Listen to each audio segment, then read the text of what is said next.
बिस्मिल्लाहिर्रहमानिर्रहीम अस्सलाम वालेकुम। मैं शकील मलिक आपकी खिदमत में हाज़िर हूँ। सुन्नी इत्तेहाद कौंसिल वाले सुप्रीम कोर्ट गए थे कि उन्हें मखसूस नशिस्तें अलॉट की जाएँ, लेकिन जस्टिस जमाल खान मंदोखेल ने एक बड़ा आइनी सवाल खड़ा कर दिया और उन्होंने सुन्नी इत्तेहाद कौंसिल के मेंबरान पर नाअहली की तलवार लटका दी है।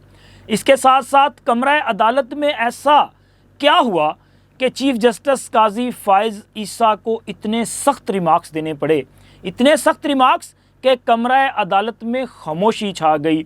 आज सुप्रीम कोर्ट में सारा दिन क्या कुछ होता रहा, क्योंकि मखसूस नशिस्तों के केस की समाअत के दौरान कौन से दिलचस्प हक़ाइक़ जो हैं वो भी सामने आए और कौन से बड़े आइनी सवाल खड़े हुए और अब इसके बाद क्या हालात पैदा हो सकते हैं, हालात किस तरफ जा सकते हैं, इस पूरे मामले पे इस वीडियो में बात करेंगे। लेकिन उससे पहले आप दोस्तों से दरख्वास्त है कि जिन्होंने अभी तक चैनल को सब्सक्राइब नहीं किया वो चैनल को सब्सक्राइब कर दें, वीडियो को लाइक भी किया करें और अपने फ्रेंड सर्कल में शेयर भी किया करें। मखसूस नशिस्तों का केस आज इस पर उम्मीद है कि ये कंप्लीट कर लिया जाएगा, क्योंकि सुप्रीम कोर्ट का फुल कोर्ट 13 रुकनी फुल कोर्ट इस पर समाअत कर रहा है। और फुल कोर्ट का मतलब ये है कि सुप्रीम कोर्ट में जिस दिन फुल कोर्ट बैठेगा बाकी किसी केस की समाअत नहीं हो सकेगी, क्योंकि तमाम जजेस तो यहाँ पे मसरूफ़ हैं। तो आज इस केस को कंप्लीट होना है। अभी जिस वक्त मैं ये वीडियो कर रहा हूँ उस वक्त वक्फे के बाद दोबारा केस की समाअत का आगाज़ हो चुका है और इसी तरह जो उम्मीदवारान जिन्हें के कामयाब करार दिया गया था उनके वकील मखदूम अली ख़ान साहब और इसी तरह इलेक्शन कमीशन के जो वकील हैं सिकंदर सुल्तान साहब, मेरा ख्याल सुल्तान सिकंदर ही नाम है उनका, वो अपने दलाइल दे रहे हैं और अभी भी केस की समाअत जो है वो चल रही है।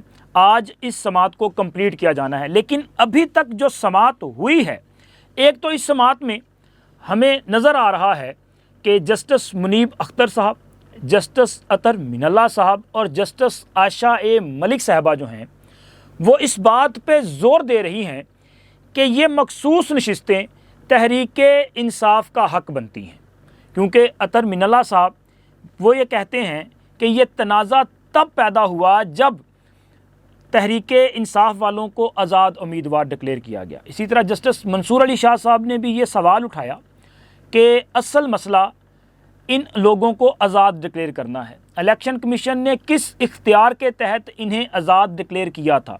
अभी इस सवाल का जवाब इलेक्शन कमीशन के वकील कमरा अदालत में देंगे, लेकिन ज़ाहिर है जब मैंने ये वीडियो स्टार्ट की तब तक इस सवाल का जवाब नहीं आया था। डेफिनेटली इलेक्शन कमीशन के वकील तमाम सवालात पर अदालत को मुतमिन करने की कोशिश करेंगे। इसी तरह इलेक्शन कमीशन ने किस कानून के तहत ये मखसूस नशिस्तें दीगर पॉलिटिकल पार्टीज़ को तकसीम की, इस बड़े सवाल का जवाब भी इलेक्शन कमीशन के वकील आइन से अदालत के सामने रखेंगे।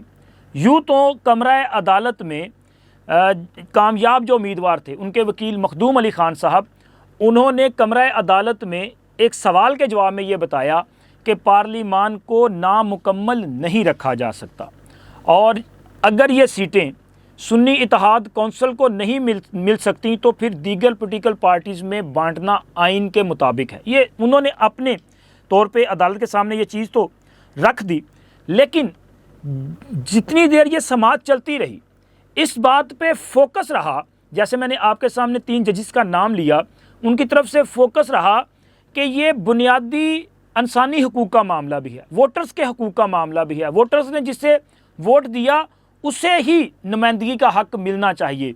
और इसी तरह जस्टिस आयशा मलिक साहबा ने यह सवाल उठाया कि मुतनासिब नुमाइंदगी का जो असूल है उसके मुताबिक ये सीटें दीगर पॉलिटिकल पार्टीज़ को कैसे तकसीम की जा सकती हैं।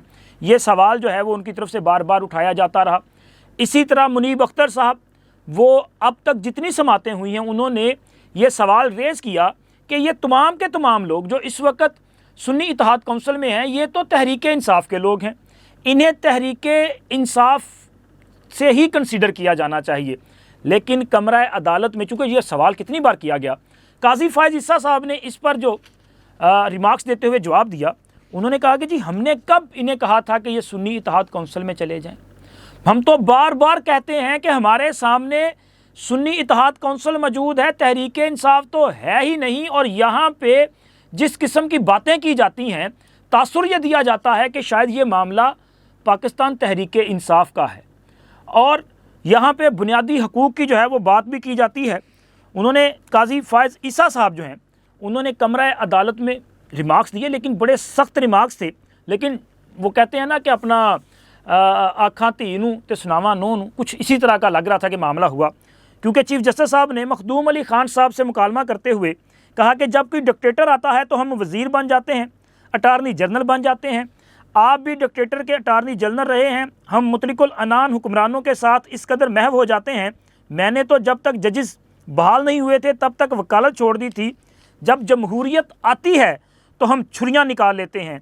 जब कोई डिक्टेटर आता है इसके साथ हो जाते हैं। सबसे बड़ा असूल आइन है, इन पर अमल करना फ़र्ज़ है, इख्तियार नहीं। जब तारीख़ की बात करते हैं तो मुकम्मल तारीख़ की बात की जानी चाहिए। चूँकि कमरा अदालत में बार बार जस्टिस अतर मिनल्ला साहब जो हैं वो ये बात कर रहे थे कि हमें जो है वो दुनिया जो जानती है उसको भी सामने रखना चाहिए और हमें हालातों वाक़यात को मद्देनज़र रख के इंसाफ करना चाहिए, जिस पर चीफ जस्टिस साहब ने कहा कि हमने उसी पॉइंट पे फ़ैसला करना है, उन्हीं नुकात को देखना होता है जो अदालत के सामने उठाए जाते हैं। अब अगर एक नुक्ता अदालत के सामने उठाया ही नहीं गया तो अदालत आज खुद कैसे ये जो है वो अपना ऑब्ज़र्व करे कि हमने इस पर जो है फ़ैसला सुना देना है। लोग क्या जानते हैं क्या नहीं, यहाँ अदालत ने उसे नहीं देखना। अदालत ने जो पॉइंट उठाए गए उन्हें देखना है और इसके साथ साथ आइन को देखना होता है और उसी के मुताबिक जो है फ़ैसले करने होते हैं। जिस पर चीफ जस्टिस साहब ने यह भी कहा कि यहाँ पे जो मैटर इस वक्त ज़ेर समात है उसमें तो इलेक्शन कमीशन की तरफ से जो फ़ैसला किया गया उसका जिक्र भी है और इसी तरह पेशावर हाई कोर्ट ने एक फ़ैसला भी दिया था। लेकिन हैरत होती है कि जनाब फैसल सिद्दीकी साहब ने और सलमान अकरम राजा साहब ने अपने दलाइल में एक बार भी पेशावर हाई कोर्ट के फ़ैसले का जिक्र नहीं किया। और इसी तरह अंदाज़ा लगाएं कि कितनी संजीदगी से सुन्नी इत्तेहाद कौंसिल ने या कि तहरीक-ए-इंसाफ ने ये केस फ़ाइट किया है। सुन्नी इत्तेहाद कौंसिल जो कि पार्लिमानी पार्टी नहीं थी, लेकिन उसमें तहरीक-ए-इंसाफ वालों ने शिरकत कर ली और बाद अज़ां उसे पार्लिमानी पार्टी उस वक़्त तस्लीम किया गया जब ज़िमनी इंतखाब में उन्होंने एक नशिस्त हासिल की। लेकिन तब तक वो प्रोसेस कंप्लीट हो चुका था, मखसूस नशिस्तों की अलाटमेंट का प्रोसेस कंप्लीट हो चुका था।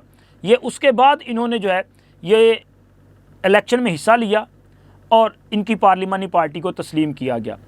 आज अदालत में फिर ये सवाल उठाया गया था कि साहबजादा हामिद रज़ा साहब की पोजीशन क्या है, जिस पर फैसल सिद्दीकी साहब ने केस के समात जब आगाज़ हुआ था उसी वक्त उन्होंने कहा जी ये जो हामिद रज़ा साहब हैं उन्होंने अपने कागज़ात नामज़दगी में सुन्नी इत्तेहाद कौंसिल की चेयरमैनशिप का जिक्र किया था, फिर उनका इंतखाबी निशान अलाट नहीं किया गया था जिसकी वजह से उन्हें आज़ाद हैसियत में इलेक्शन लड़ना पड़ा। अच्छा, ये सारी बात भी जो है वर्बली थी। अब अदालत ने किसी न किसी एविडेंस को देखना होता है। चीफ जस्टिस साहब ने कहा कि आप हवा में बातें कर रहे हैं, आप हमें कागज़ की शक्ल में एक सबूत फ्राहम करें जिसे हम देख कर फ़ैसला कर सकें। लेकिन जब तक ये वीडियो रिकॉर्ड की जा रही है, जब तक केस चल रहा था, तब तक वो कोई सबूत अदालत के सामने नहीं रखा गया, सिर्फ इल्ज़ाम तराशी। और फिर आप अंदाज़ा लगाएं कि ये कल ख़ुद ही सुन्नी इत्तेहाद कौंसिल वाले तहरीक-ए-इंसाफ को सीटें देने की मुखालफत कर चुके और तहरीक-ए-इंसाफ वाले सुन्नी इत्तेहाद कौंसिल को सीटें देने की मुखालफत कर चुके। कन्फ्यूजन बरकरार है। लेकिन जस्टिस जमाल खान मंदोखेल साहब ने जो रिमार्क्स दिए हैं वो बहुत अहमियत के हामिल हैं, चूँकि ये बात की जा रही थी कि देखें ये तो तहरीक-ए-इंसाफ के लोग हैं, इन्होंने अपने नॉमिनेशन पेपर्स फाइल करते हुए पार्टी एफिलेशन का एक सर्टिफिकेट भी जमा करवाया है। जब इन्होंने अपने कागजात नामजदगी में वो सर्टिफिकेट दे दिया तो फिर ये कन्फ्यूजन तो कहीं मैटर ही नहीं करती कि जी ये किस जमात से ताल्लुक़ रखते हैं, तो लिहाजा ये किस तरह से आज़ाद हो सकते हैं। जिस पर जस्टिस जमाल खान मंदोखेल ने कहा कि अगर इस बात को तस्लीम कर लिया जाए कि ये तमाम लोग तहरीक-ए-इंसाफ का हिस्सा थे तो फिर इनका सुन्नी इत्तेहाद कौंसिल में जाना जो है वो आइन की खिलाफ वर्जी है, यानी कि इन पे फ्लोर क्रॉसिंग का कानून नाफिज हो जाएगा। इन्होंने डिफेक्शन क्लास की खिलाफ वर्जी की है और डिफेक्शन क्लास की खिलाफ वर्जी करने वाला नाअहल तसव्वुर होगा। ये एक बहुत बड़ा बुनियादी सवाल था। इसी तरह जस्टिस याहिया अफरीदी साहब ने भी ये कहा कि क्या किसी भी सियासी जमात के लिए उसका इंतखाबी निशान ज़ाहिर है वो क्यों दिया जाता है, इसीलिए ही तो दिया जाता है कि ये चीज़ जो है वो इस्टेब्लिश हो सके कि ये किस जमात से इनका ताल्लुक़ है। तो जब इनके पास इंतखाबी निशान नहीं था तो फिर ज़ाहिर है सूरत हाल तो वही होनी थी ना जो इलेक्शन कमीशन ने किया। अब इलेक्शन कमीशन के वकील साहब जो हैं वो तो अपना केस अदालत के सामने रखेंगे, लेकिन तहरीक इंसाफ वाले जो हैं वो मुझे लग रहा है कि दोहरी मुसीबत में फंसने जा रहे हैं। एक तो इन्होंने इंट्रा पार्टी इंतखाबात ना करवा के एक फ्रॉड करने की कोशिश की, और इस पर कल चीफ जस्टिस साहब बड़ी वजाहत से कह चुके कि जब इमरान खान वज़ीर आज़म थे तब उन्हें इलेक्शन कमीशन ने याद दहानी करवाई कि आप अपने इंट्रा पार्टी इंतखाबात करवाएं, लेकिन नहीं करवाए गए। फिर उसके बाद फ्रॉड इलेक्शन करवाए गए। सुप्रीम कोर्ट ने आइन को देखते हुए फ़ैसला किया और इनसे इनका इंतखाबी निशान जो है वो वापस लिया। इसी तरह अभी आप देखें कि इस केस में भी तहरीक इंसाफ बुनियादी तौर पे एक धोखाधड़ी की कोशिश कर रही है। कभी वो कहते हैं कि हम तहरीक इंसाफ हैं, अगर आप तहरीक इंसाफ को सीटें देना चाहते हैं तो जी आप हमें तहरीक इंसाफ कंसीडर कर लें। और जब उनको ये अंदाज़ा होता है कि अगर हम अब तहरीक इंसाफ कहेंगे तो सुन्नी इत्तेहाद कौंसल छोड़ने पर भी इनके ख़िलाफ़ कार्रवाई हो सकती है, तो कहीं यहाँ पे कोई डिफेक्शन क्लास लागू ना हो जाए। और अगर ये कहते हैं कि जी हम सुन्नी इत्तेहाद का हिस्सा हैं, तो भाई सुन्नी इत्तेहाद कौंसल ने तो कोई लिस्ट ही जमा नहीं करवाई। आज इलेक्शन कमीशन ने भी इस बात की तस्दीक कर दी। इसी तरह दीगर जो वकला साहिबान हैं उनकी तरफ से भी इस बात की तस्दीक की गई कि सुन्नी इत्तेहाद कौंसल ने इंतखाबात में हिस्सा ही नहीं लिया। इवन के साहबजादा हामिद रज़ा के कागजात नामजदगी के हवाले से फैसल सिद्दीकी साहब ने जो दावा किया है वो भी कुछ मुबहम किस्म का मालूम होता है। उसकी वजह यह है कि साहबजादा हामिद रज़ा साहब ने तो इलेक्शन कमीशन को लिख के दिया था कि ना तो वो इलेक्शन में हिस्सा ले रहे हैं और ना ही वो ये जो मखसूस नशिस्तें हैं इनके लिए कोई लिस्ट जमा करवाना चाहते हैं। तो इसका मतलब है कि सुन्नी इत्तेहाद कौंसल ने कानून को और शेड्यूल को, जो इलेक्शन का शेड्यूल था, उसको फॉलो नहीं किया और इन्होंने मखसूस नशिस्तें जमा नहीं करवाई। तो अब ये मखसूस नशिस्तें हासिल भी नहीं कर सकते।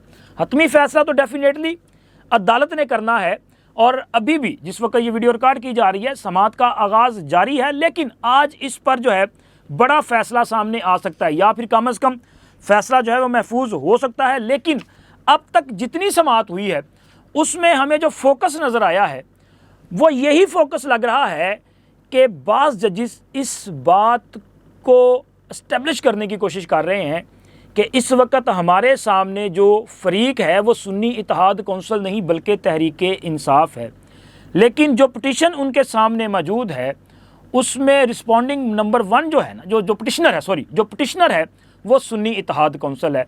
अब यहाँ पे इसको कैसे चेंज किया जा सकता है, ये एक बड़ा अहम और बुनियादी सवाल है। तो इसका मतलब ये है कि चीफ जस्टिस काजी फ़ायज़ ईसा साहब जो बार बार बात कर रहे हैं कि हमने कब इन्हें कहा था कि आप सुन्नी इत्तेहाद कौंसल में चले जाएं, ये जाते तहरीक इंसाफ में, ये तहरीक इंसाफ में शामिल होते तो आज इनका केस डिफरेंट होता, आज ये शायद सूरत हाल इस तरह की ना होती। हालांकि तहरीक इंसाफ ने भी कौमी असम्बली में मखसूस नशिस्तों के लिए 2 नाम दिए थे, 2 ख़वातीन के नाम दिए थे।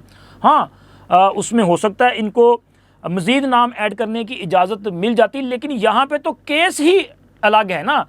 आप उस जमात की तरफ से मखसूस नशिस्तें मांग रहे हैं कि जिसने लिस्टें ही जमा नहीं करवाईं, जिसका तो केस ही इंतहाई कमज़ोर है और लिख के जो दे चुकी कि हमें ये नशिस्तें नहीं चाहिए।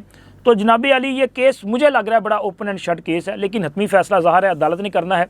हो सकता है आज इस पर कोई फ़ैसला आए, तो इंशाल्लाह अगर फ़ैसला आता है तो फिर अगली वीडियो में इस पर बात करेंगे। अब तक इतना ही, अल्लाह हाफ़िज़।